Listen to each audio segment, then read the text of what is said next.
VSiN, the sports betting network. The numbers told the story, they always do. It's one of those idiots who believe in analytics. This is a numbers game with Gil Alexander on VSiN. All right, let's have some fun. It's time for a numbers game here this Thursday, February 20th edition of the show alongside Kelley Bydlon. I'm Joe Ceraulo taking you through your morning. We've got a couple great guests coming on the show later on. VSiN's own Zach Cohen going to break down a locked and loaded NBA slate as the rest of the association returns to action. We had the makeup game last night, Charlotte, Lakers. We'll dive into that just momentarily here, Kelley. And then Mike Somich going to join the program here in a little bit as well. Hour 2, we'll break down USA versus Canada tonight and more with Mike here on the show. Kelley, how you doing, my man? And how did you enjoy that little, we'll call it the appetizer to tonight's NBA slate? Yeah, it was okay. It was pretty underwhelming. Yeah, right? pretty underwhelming. Yeah, it was a Hornets-Lakers game. It was close at the end. If you wanted to see LeBron brick some threes at the end, you got all that. But yeah, a big day. NBA back with a full card tonight. Can't wait for that. Got to take my little mental vacation from late night NBA is off. Now it's time for some long nights again and this hockey game, man. Yeah, I don't think we've ever had such a long stretch of our best bets at the end where you just don't really have a best bet that often. I mean, but you know what though? It's important to do that as opposed to forcing it, right? Oh yeah. Like when your niche and your specialty is not in action, that would be like me betting on golf. Mm-hmm. There's just no need to force it. Instead, I just might take Dave's advice from the end of VSiN by the books, where he sounded like he took a long shot on the Italian. I don't know who the Italian was. Manacero, yep. There And you I was going to text you yesterday. I mean, like you could go Francesco Molinari and grab one of the. Is Molinari in Mexico? Yeah, he's in the field. Okay. Yeah, you could actually get a major champion who's Italian in the field. Because he was when I was looking at the leaderboard on DraftKings yesterday, I did not see his name. I either missed it or he was way down there. Way down, Joe. Yeah, way down. The Keep only guy, scrolling. The only guy I saw that I recognized was Batia right there at the top of the leaderboard. This Lakers-Hornets game, Charlotte gets there 100-97 at the Staples Center or Crypto Arena, whatever you want to call it. LA started pretty hot, had a 7-point lead after the first, had an 11-point lead at the half, despite a really underwhelming, I would say bad first half out of Luka in this one. How concerned are you? Because I know it's early, and I don't want to be alarmist, and I don't want to be a sensationalist. How concerned are you about maybe the chemistry between LeBron and Luka? Not at all. No? Not at all. It's too early. I think there's nothing to draw from that. I think I think the early returns I would say I'd like to see Luka Doncic be more involved and aggressive. However, he's kind of been playing under minutes restrictions and stuff like that until really last night. But even then, he had to come off court at different times for defense. I think going forward, that's something to watch, Joe. But I think from what we've seen so far, that's not something we should make a big deal out of. Because if you're saying LeBron's good to go in his normal minutes and your other guy's got to be playing limited minutes, it makes sense that LeBron's going to be kind of running the show for the most part. So I think it's going to be interesting to see how that develops over the next couple weeks, which are some of the biggest couple weeks of the NBA season. It is my belief. Like it is. Yes, games are weird coming out of the All-Star break, and warning for bettors out there. Like this is a ratcheted downtime a little bit like heading into the All-Star break. You just don't know where guys' heads are at. Some are just coming off vacation. And then there's the complete opposite of that too. This is also some of the time where teams really get to practice together and really get to have regular days of practice, Joe, that they haven't had since the preseason because you're mixing in games all the time and just worrying about shoot-arounds, not getting that much practice time in. So it's really, I think it's really tough gambling out on these games coming out of the All-Star break, not knowing exactly where different players, different teams are at with that stuff. But the Lakers, look, the same problems that we thought they were going to have showed up last night. The bigs, Charlotte's bigs, they had a problem with. Yes, I guess it was a Mark Williams revenge game or something to that factor. But, he had 9 rebounds. Talking about Nurkic off the bench with 8 rebounds in only 18 minutes. It's pretty clear that they're struggling from the look, you just look at team rebounding. Sure, they out-rebounded Charlotte, but from those easy boards to get inside from the bigs, they're struggling with. So, yeah, we'll have to see how this team handles things going forward. You'd like to see that chemistry develop, but I think some of the problems that they have from a roster building standpoint are just going to be issues throughout the season. Now, you mentioned it during the All-Star break, the idea of the Lakers dropping down into the play-in tournament. Did you get to the counter on that? Because it's shorter now than when you brought it up after just this one loss. There on the division, where is it? The Clippers were, I believe, plus 280 to win the division, now plus 240. And then for the Lakers to make the play-in, that was, I believe, closer to 3-1, now closer to 2-1, just after one game. Yeah, it's a bad loss to Charlotte. I mean, this is a Charlotte team that is... especially at home. Yeah, at home, losing to one of the worst teams in the NBA. I mean, it is like Charlotte's healthier. This was a team I was a little bit higher on than most at the beginning of the season when they were healthy, but you did see basically their full complement of weapons last night. LaMelo Ball was back out there with Bridges. You had Mark Williams in the lineup after it looked like they were going to lose him. So this is one of the stronger Charlotte lineups that you're going to face during the season. I'll tell you, switching over to the college hoops side of things last night quickly, that Alabama-Missouri game, I don't know how locked into that you were. I watched most of the first half. Alabama puts up 98 points, loses by double digits. Yeah. This team's defense, they're a team, and look, I've said it on this program before, I've said it on my show on Cashing Out before. I usually try to fade Nate Oates in big games and big situations, and this year, I was getting there with Bama. This was the year that I was thinking I might, when March rolls around, and now we're under a month's time away from Selection Sunday, about 3 weeks or so away, I might be able to get there on circling Bama's name at the end of things in early April. No shot with their defense. I mean, they can score with anyone. 98 points. You should never lose a college basketball game in regulation when you score 98 points, let alone to lose it by double digits. I mean, at the end of things, Missouri was getting up more shots in volume than Bama was for the most part earlier in the game. By the end of things, Bama ended up getting more shots. That's what they do. They shoot in volume. They average about 9 more field goal attempts per game than their opponent.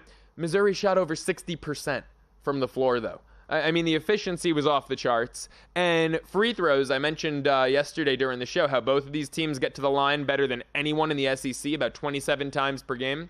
Bama got there 21 times.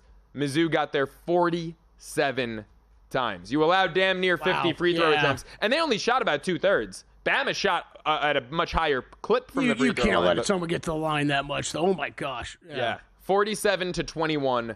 That's the difference in the game right there. A 12-point loss for Bama. We fell for the trap. It was a bit of a fishy line, a team like Alabama being an underdog in that spot, and they were so good as underdogs this year, 4-0 against the number as dogs, 3-0 against the number coming off a straight-up loss at the time. Everything seemed a little fishy about that. I thought Bama would have too much offensively. I'll tell you the truth, though, Kelly. If we go back in time and you tell me before the game, hey, Joe, Alabama's going to score 98 points in this one, in regulation, are you taking them? I'd have said yes. Yeah. Even an atrocious defense, I thought would be better than allowing 110 in a college hoops game. What total set at 173.5? Yeah, you're saying, I'll take 98 points, no problem. Right, absolutely. Kentucky, I don't know where that one closed because there was some line movement there, but JVT came on, said if it got to 3.5, he would take it. And whether you got 3.5, whether you got 5.5, 82-61 the final. It was a neck-and-neck first half, 41-40 Kentucky, and then in the second half, they put up 41. Vandy only put up 21. A little reminiscent there of the A&M Mississippi State game from the night before, where it's a 1-point game at the break, and then the home team just absolutely blows the away team out of the water. Second half, more SEC action. Auburn wins, doesn't cover. And, we were talking about that number against Arkansas yesterday. It was, it got up to 17 points, a massive number. They win by 7, so Coach Cal's Razorbacks cover. And then St. John's, a game that I was afraid to get there. I believe Jim Root gave it out yesterday. The Johnny's minus 12.5, and I thought it was a big number. Road spot coming off a big win against Creighton, emotional win over the weekend. Well, Patino's Johnny's just absolutely blew DePaul out 82-58. The top 10 St. John's Red Storm just keep on winning 14-2 in Big East play. Kelly, any inclination to take this team come March? Man, they have looked good. The couple times I've seen them, and I watched a little bit of that game last night, too. They were looking dang good. So it is, something I could be interested in. And like you said, the Patino speeches fired me up. So yeah, those speeches were incredible. And, look, I know that there's no secret. St. John's offensively a little challenged, right? 29% from 3, at least before that DePaul game.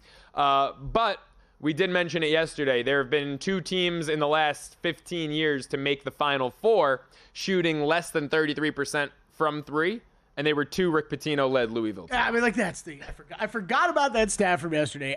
In today's world of basketball, either at the college or NBA level, I don't know if I could back a team shooting that. 29% from 3. 29% from 3. I really don't think I can. Look, a lot of this has to do with the draw. They are plus 650 to make the Final Four. So that is, I mean, that's the criteria for that Pitino thing. So the other one is you have to go through all these team schedules and everything throughout the year, right? And it's I think they're probably a good example of how much of your regular season schedule was going to be that much lighter than what you're facing in the NCAA tournament, right? And while you might say, Kelley, everybody faces a tougher schedule in the NCAA tournament. Well, I don't like the SEC teams might not agree with that, right. or whatever they've played throughout conference play is pretty comparable to what they're going to get the first, few rounds of the NCAA tournament. That might not exactly be the case with St. John's. So you might be able to live on shooting 29% from 3 for most of the regular season. As soon as you get down in a game of the NCAA tournament, though, and you need points, that becomes a problem. You know what really stands out when I look at the St. John's team's resume, though? And I know close losses are still losses, but all of their losses have been by 3 or less. All 4 of their losses. I mean, Baylor. So you're telling me one made 3 could make a difference? I'm telling you, yeah. Baylor, 1 point. Georgia, which is not a great loss, but SEC team. Yeah. 3-point loss on a neutral down at one of those preseason tournaments. Creighton by 1 point at Creighton. At Villanova by 2. You look at some of these wins. I mean, they blew out a really good New Mexico team by 15. Beat Kansas State, who's now beating everyone by 17. Obviously, the conference wins like UConn and Creighton and Marquette. I might be able to get there on my Johnnies plus 650 to make the Final Four the way that they've been playing. We'll dive into tonight's NBA slate. Up next, it's a numbers game. He's Kelley Bydlon. I'm Joe Ceraulo. Time. There's nothing more valuable. It's what drives everyone to make the most of every moment. We celebrate living large in the now. In a city where time disappears, we create experiences that electrify the soul and memories that will last forever. We go big, we go all night, and here, everyone is invited. So get loose and get loud. This is Circa. You'll have the time of your life. So, Paulie, have you had a chance to read the VSiN Daily yet? Yeah. Came in at 3 a.m. What's Bill doing up that late? Well, rumor has it, it starts off with a 12-hour meditation session. Then he just pours himself over film and live TV, really focusing and taking it all in. Bill's in with the biggest insiders, talking trade secrets, strategies, the whole 9, absorbing the info. And then and only then can the writing process begin.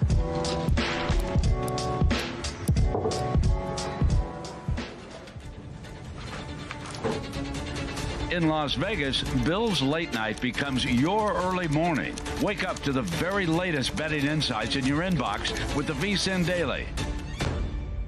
Sign up for free at vsin.com/newsletter. On the next Follow the Money, we have a loaded card to begin the second half of the NBA season. Some really strong marquee matchups on the schedule. College basketball, red-hot Maryland is in action as they take on USC. How is that for a cross-country trip to play on a Thursday night? Jonathan Von Tobel is going to be in for Paulie Howard as well. And the Four Nations finale. Team Canada taking on Team USA, and what a matchup that is going to be. Follow the Money, weeknights, 4 to 7 Eastern, right here on VSiN. You can get it at the VSiN Watch app on your iPhone and Android, and also SiriusXM channel 158.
VSiN, the sports betting network.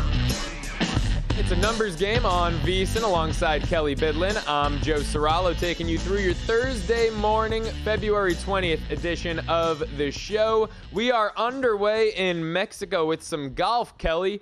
I believe, what are we at here?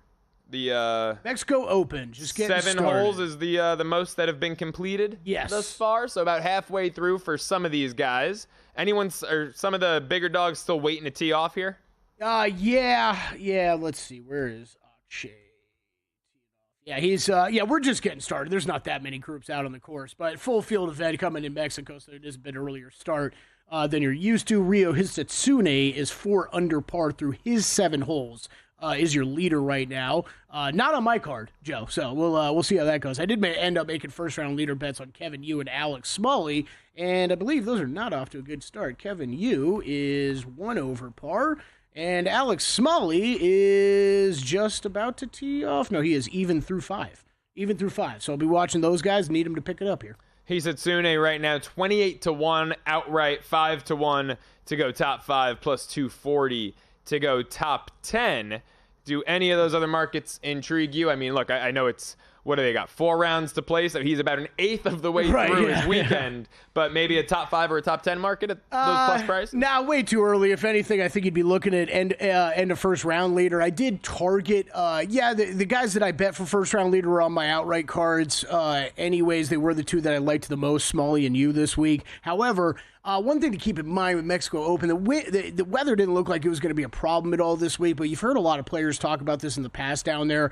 The crosswinds that can come into play off the ocean in the afternoon get a little bit more difficult to judge this course. So if anything, I'd probably be looking at just play him first-round leader at 6-1, but with so many guys left to tee off, I think that's tough to get on board with that one either. All right, Kelley, you got me into this market last week. Nationality props. How about Hisatsune to be the top Asian? There's only 8 shots on the board plus 240. I don't hate that. Yeah, you can get there on that. Your boy Kevin Yu is 5-1. That's the problem. We got Kevin Yu and CT Pan still in there. They were pretty high up in the model for me. Rico Hoey I like as well. No, I'm gonna still say away, Joe. Staying away from that at plus 240. Yep. All right. He's had some good rounds on the PGA Tour over the past couple years, but I am not really too worried about him running away and winning this thing.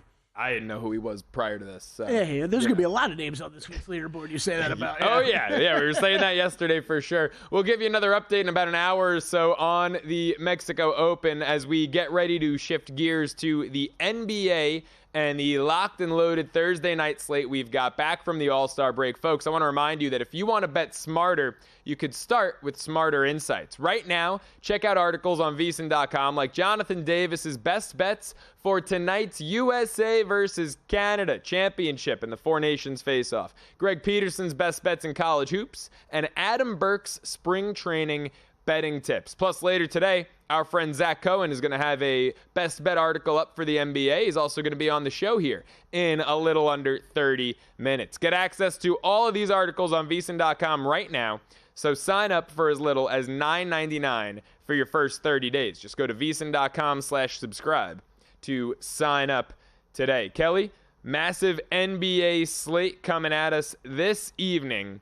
What is the game that stands out? I mean, it's a loaded slate. I believe almost every single team in action. Which game stands out to you the most, if any? Do you have a favorite bet thus far? Good question. Yeah, I've made 2 bets, and a couple other I'm looking at. Unfortunately, these numbers have kind of gone away because these games have been posted for the past few days. I bet the Blazers when it opened, catching 5 points tonight with the Lakers coming off the back-to-back situation with Charlotte last night. I like that, yeah. Heading into Portland. Portland's been playing well. We talked about this a little bit when we were talking about the win totals. I liked them for the over their win total. Which if you did end up betting this game or bet that win total, you should probably be betting both. I still haven't gotten to the window with the win total, but I'm still thinking that way, Joe, that I should probably be adding it. But Portland since January 1, 12-11, really right middle of the league. This has not been one of the bottom feeders. They've been picking up wins and have kind of played themselves out of that tanking group of teams. And a top 10 defense over that time. So really interested to see what they're able to do against this Lakers team. Again, they have the size, even with DeAndre DeAndre Ayton out to be able to cause problems for this Lakers squad. Portland 11-3 ATS their last 14 games, 8-0 ATS their last 8 at home. So I like them tonight. It's down to 3. We're getting near the cutoff point for me, Joe, but it would still be a very, very heavy lean to the Portland side in that one. And then the other one that I'm going to do nobody any favors with is, look, I was out last night, saw the news come down on my phone that Wemby was doubtful, flipped to doubtful with illness tonight. I jumped on the Suns catching 3 points at that point. It's now flipped to the other side. I had a feeling this was going to happen, although we've seen some movement this morning.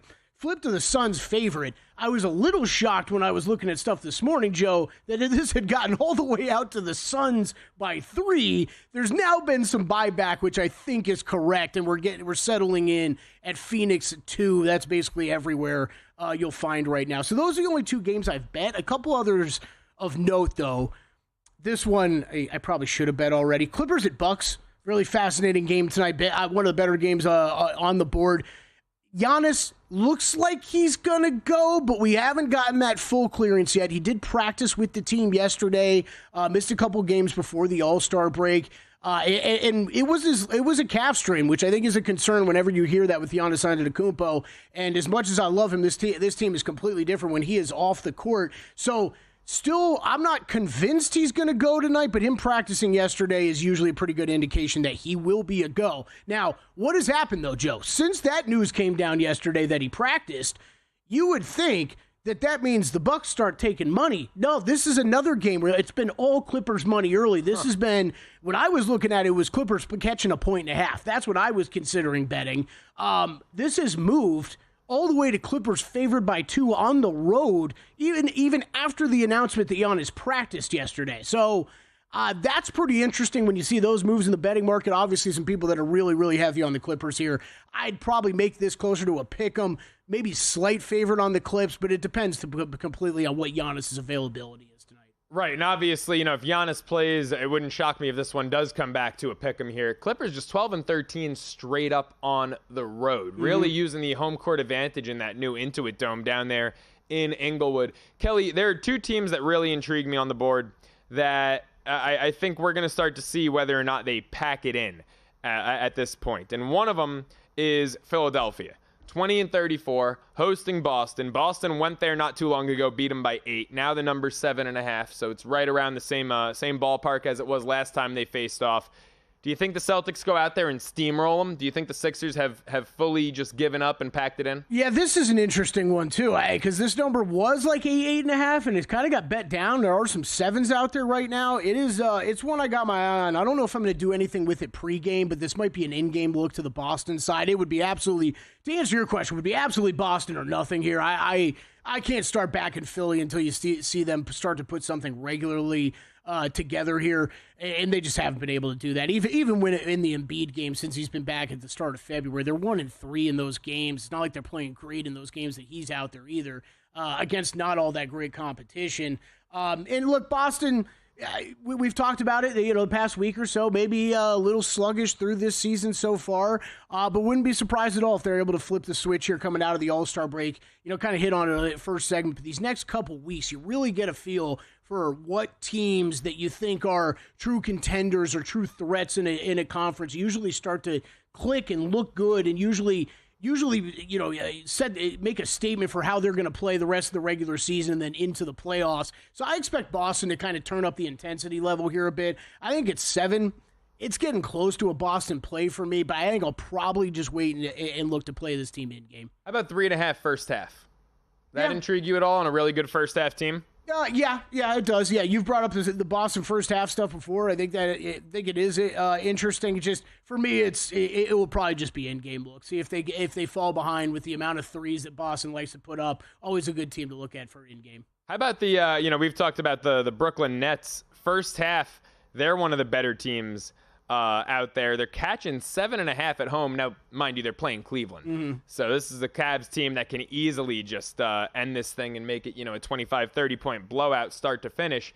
But Brooklyn catching 13 on the game as a whole, 7.5 first half. Any intrigue there on the Nets? Kind of the opposite of Philly, right? Philly came into the year with such high expectations. Now they might be tanking, packing it in. Brooklyn came in as a candidate to tank, and they're going out there giving it max effort every night. Yeah, I think it's the only win total I've already lost is on the under on the Brooklyn Nets. Yeah, good times. The problem is with this one, as scrappy as Brooklyn has been here recently, Cleveland we have seen it time after time this season, especially against lesser opponents.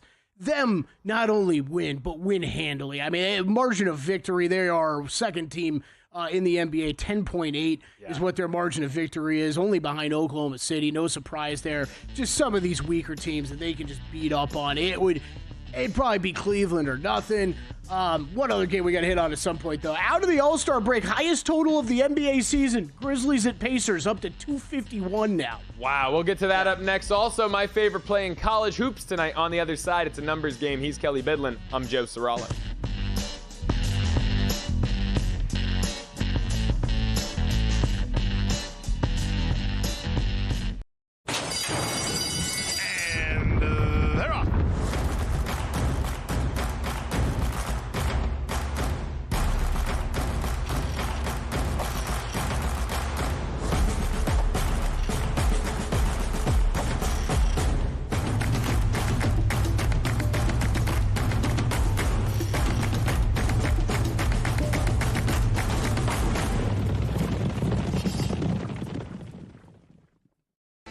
Sports betting game with VSiN's exclusive betting splits. Stay ahead with real-time market trends and track bet percentages on any matchup. Then uncover the edge by comparing them to the amount of bets placed to find out where the sharp money is headed. Upgrade to VSiN Pro to access betting splits, live odds, line moves, power ratings, and in-depth game analysis. Go to vsin.com/pro to join VSiN, the sports betting network.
This is VSiN, the sports betting network.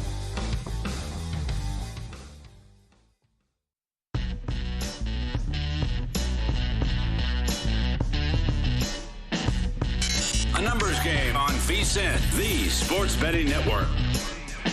Edge Boost is the first ever bank account built for bettors, ensuring all gambling transactions are approved. That means no usage fees, no minimums. You can earn cashback rewards, get 100% approval for all betting deposits. So what are you waiting for? Sign up today at edgeboost.bet with the promo code ANG. Deposit $25 and Edge Boost will match your initial deposit. That's edgeboost.bet. As a numbers game continues alongside Kelley Bydlon, I'm Joe Ceraulo taking you through your Thursday morning. The NBA is back in action, folks.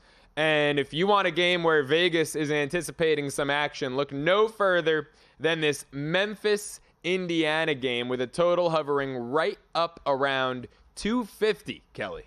Yeah, man, this keeps going up. I had circled this a couple days ago when numbers came out. I saw 249.5, and it was...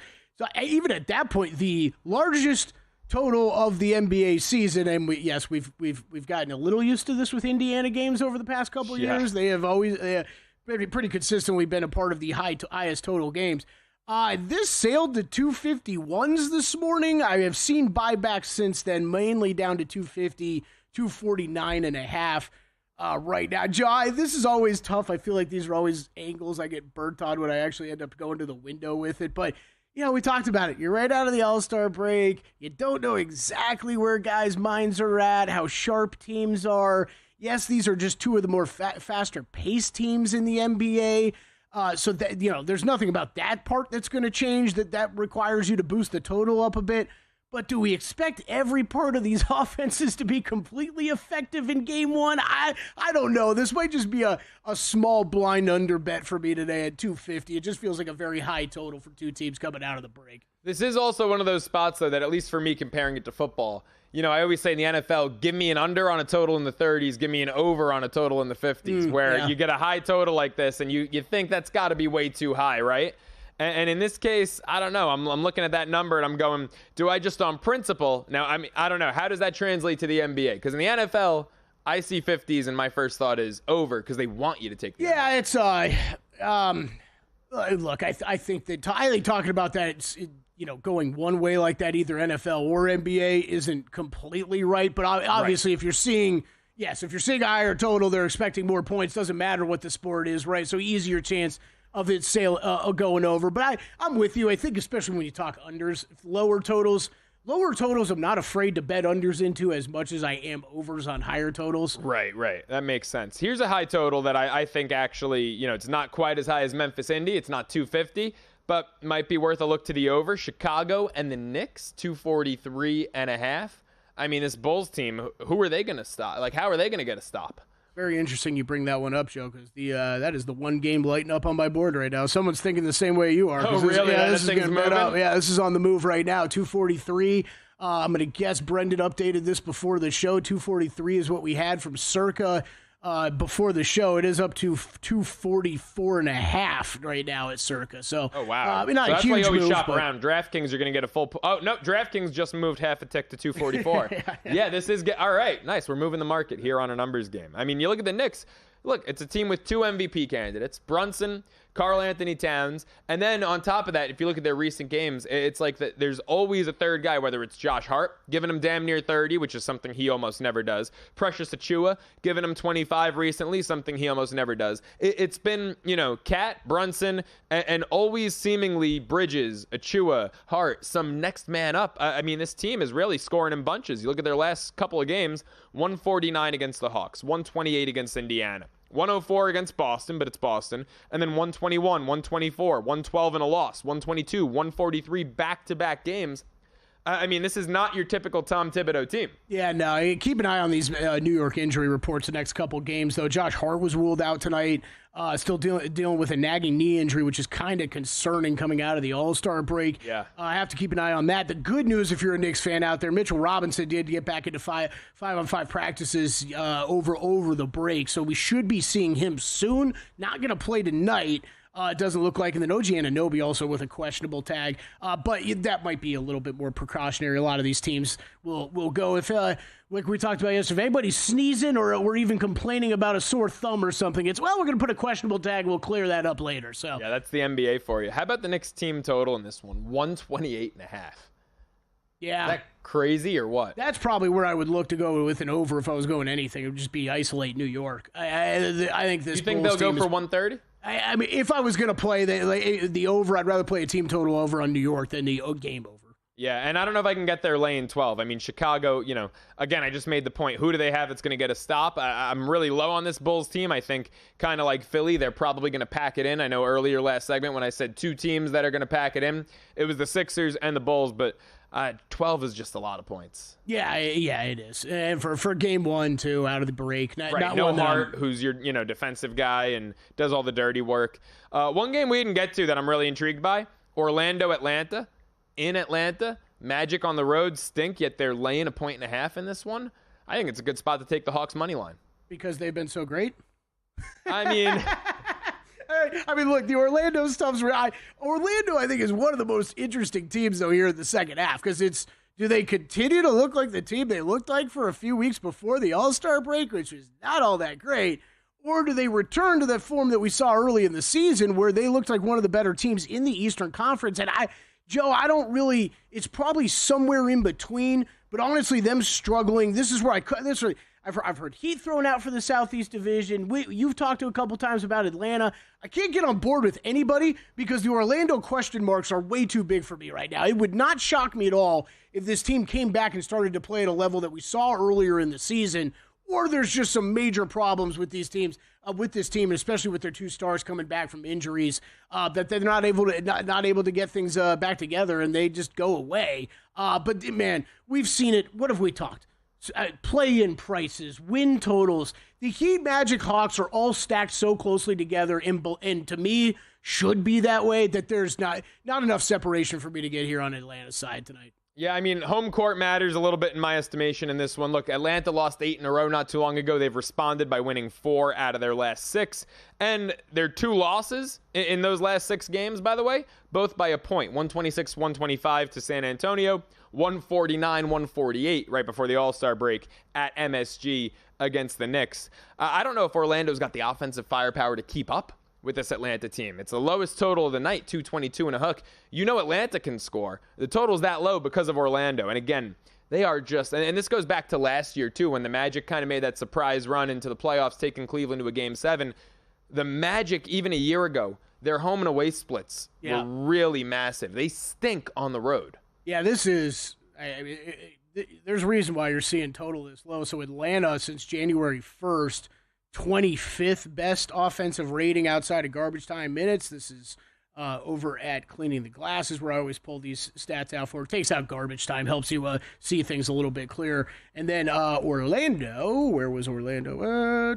I've lost the Magic. Magic 29th in offensive rating since the new year. So yeah, both these offenses not really firing. You know what I wanted though? Wanted to be, Joe, is just get to a close game at the end, and I need more Trae Young clutch minutes and clutch points because I've got a bet in him for being the clutch man of the year. And we're gonna get to some of those awards here soon. Would you get him at 4-1? No, I know I got him at like 15-1. I think is what I have. Oh wow, and he's around 4-5-1 right now, right? Yep. Yeah. This Magic team, by the way, second worst road cover team in the NBA. 10-19 straight up, also 10-19 against the number away from Orlando. Folks, I've got one play in college basketball tonight. So let's go to the Big West. Give me UC San Diego, the Tritons, who are kind of dethroning UC Irvine. I mean, look, UC Irvine is still a really good team. They're nothing to scoff at. But the Tritons, right now, best team in the Big West, best ATS team in the country, covering 79% of the time, 19-5 against the number. And how about these other underlying numbers? Because obviously, just your cover number, your cover mark doesn't tell the entire story. The Tritons are third in margin of victory, averaging a 17-point win this year, and second in covering margin, meaning that they are not just covering, by the hair on their chinny chin chin over here, Kelly. They're covering by about 7 points per game. They're laying 13 and a hook at Cal Poly Slow. San Diego's won and covered 7 straight. All of those wins have come by 11 or more. And all of the 6 wins in those 7 that have took place on the continental U.S. The 11-point win was at Hawaii.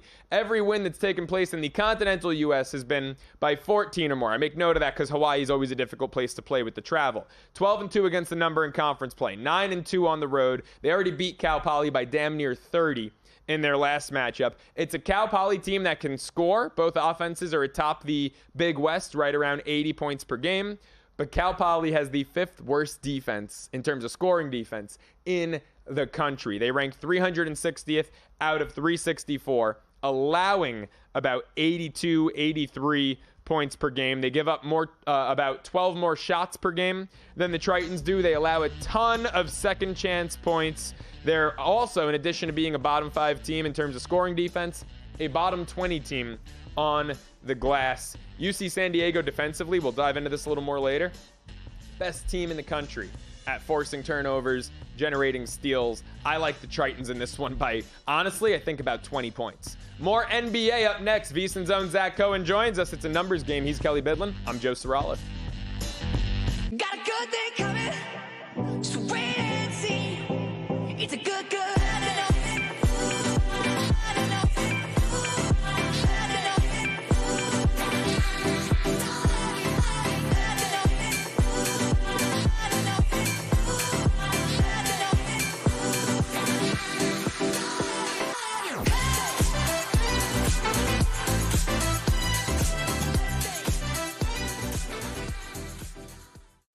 Sports betting game with VSiN's exclusive betting splits. Stay ahead with real-time market trends and track bet percentages on any matchup, then uncover the edge by comparing them to the amount of bets placed to find out where the sharp money is headed. Upgrade to VSiN Pro to access betting splits, live odds, line moves, power ratings, and in-depth game analysis. Go to vsin.com/pro to join VSiN, the sports betting network.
Numbers Game on VSiN, the sports betting network.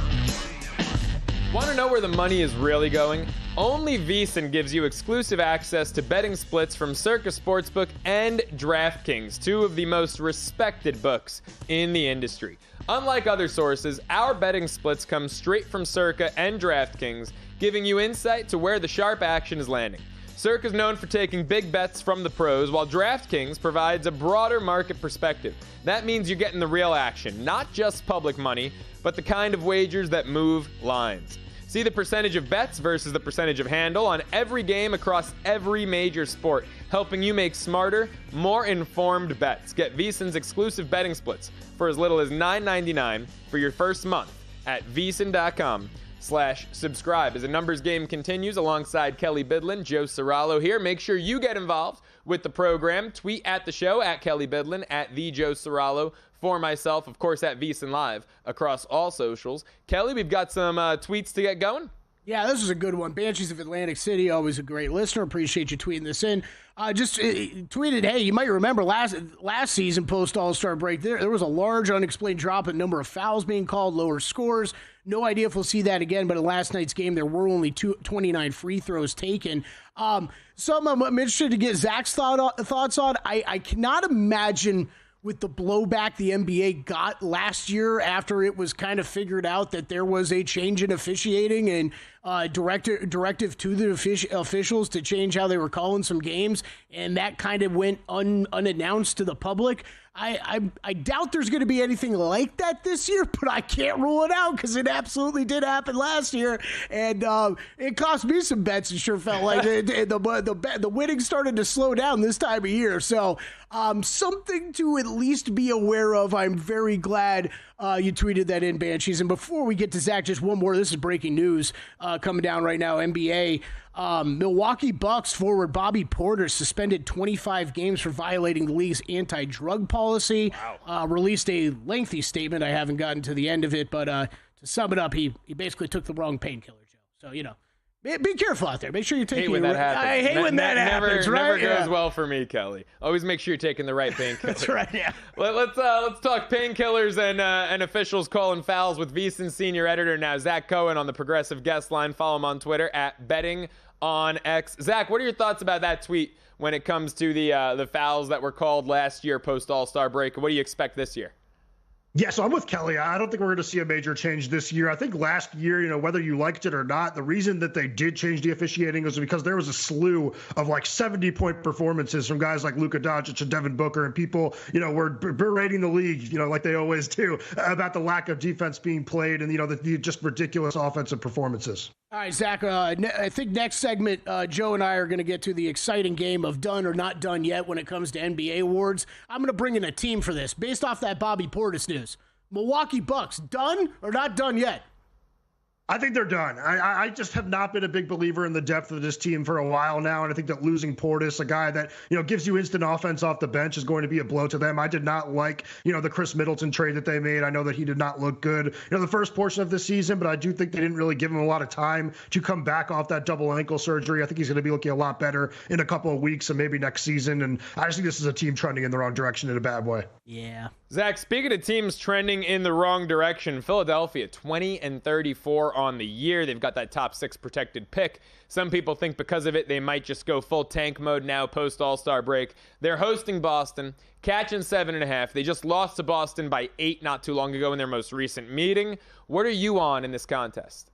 Yeah, they lost to it by 8 in that recent meeting, but they also beat them in Boston on Christmas Day, and that was a game in which we did see, a fully healthy Philadelphia team, and that's what we're going to have this evening. I know that Paul George has been getting injections in his leg. That's not, a great situation, but the fact that he's going to be out there with Tyrese Maxey, with Joel Embiid against a Boston team that has struggled as a road favorite this year, I like the points with Philly, and I also think there's a chance that they win this game outright. I just think that Maxey is a tough matchup for those two defensive guards for the Celtics. Obviously, those guys guys are very physical. They body up their players, but you have to, stay in front of Maxey, and doing that is very, very difficult. And this is also a Boston team that has struggled to defend centers this year. I can't explain why. I think, they have a really good center group in Kristaps Porzingis and Al Horford, but, I think Joel Embiid has the potential to really, play a good game and set the tone for his teammates. I think you got some of those Celtics players getting a little old, possibly, and we're seeing that this year. Zach, I want to go to, I think, the game I'm looking forward to watching the most tonight, and that is the Memphis Grizzlies at the Indiana Pacers, where we will have the highest total of the NBA season. It looks like a lot of movement on this morning.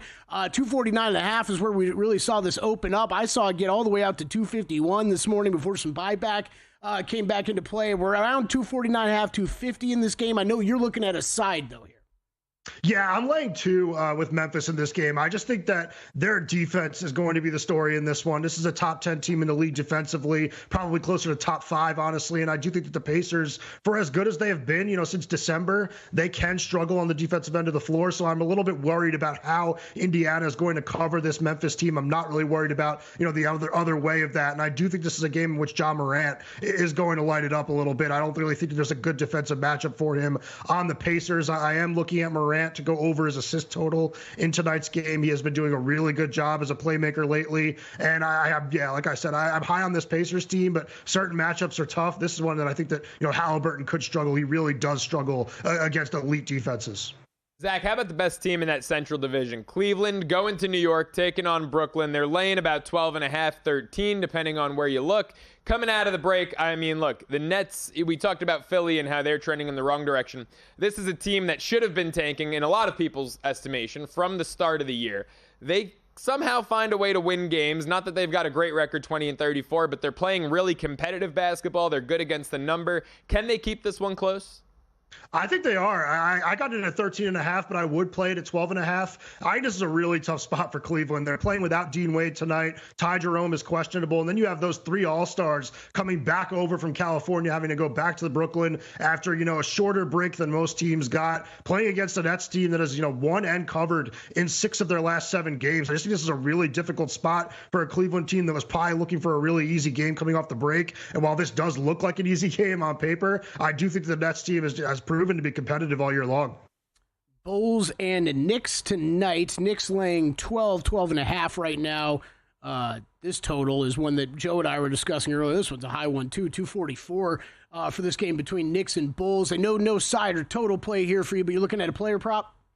Yeah, I'm playing Matas Buzelis over 17.5 points, rebounds, and assists in this game. I just really like, the uptick in playing time he's gotten lately. He's played at least 26 minutes in 6 of his last 7 games, and the only reason he didn't play 26 in that 7th game is that they lost by like 1,000 in that game against the Pistons. I think that he is going to get a healthy amount of playing time in this game. He's confident as a scorer right now, and I think he can chip in, enough rebounds and assists to get this thing over. It's a very low total for a player that's playing, a good amount of playing time.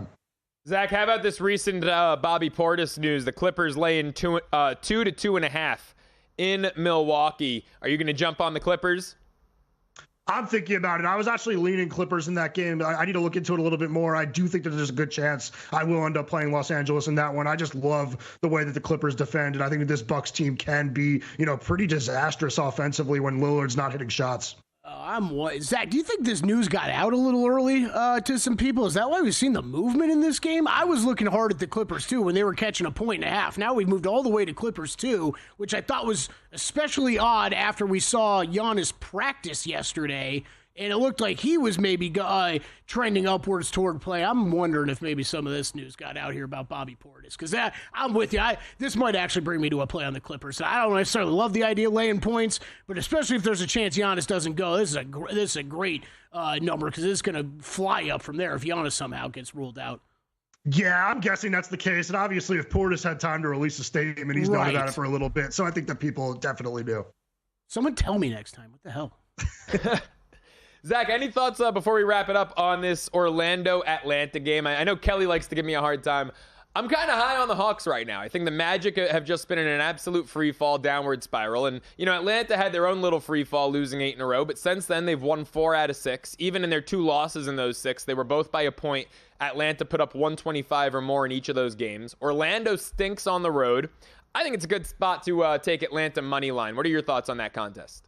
Honestly, I was looking to Orlando hoping that this would be the spot in which Jalen Suggs would return, but seeing him on that injury report makes me want to stay off completely. And if I were to take anything, I'd be with you and I'd back the Hawks. I think that once we see Suggs back for Orlando, that team is going to start to look again like a top 5 team in the Eastern Conference. So I'm not too worried about them longer term, but I do not know when he's coming back. Yeah, I feel the same way as you, Zach, but I got to see it a little bit first because it's been ugly. Favorite futures bet if you had to make one right now, Zach Cohen? Honestly, I'd go back to DeAndre Hunter's 6th man of the year because he did come off the bench for Cleveland last game. I think a lot of people were worried about him starting the rest of the season for the Cavaliers. He has been the best 6th man in the league this season, so if he does stay in that role the rest of the way, I think he's going to win. I love it. Zach, appreciate the time, man. Thanks so much for hopping on. Thanks, guys. Make sure you follow him on Twitter at BettingOnX. Zach Cohen, VSiN senior editor. I'll tell you what, Kelley. Favorite futures bet? I think I'm going to tail one of yours at the break here and place Toronto over 27.5 wins. Like it. I love it. More numbers game up next. He's Kelley Bydlon. I'm Joe Ceraulo. And we're out. Okay, give me 1 sec. I need to load funds into my gaming apps.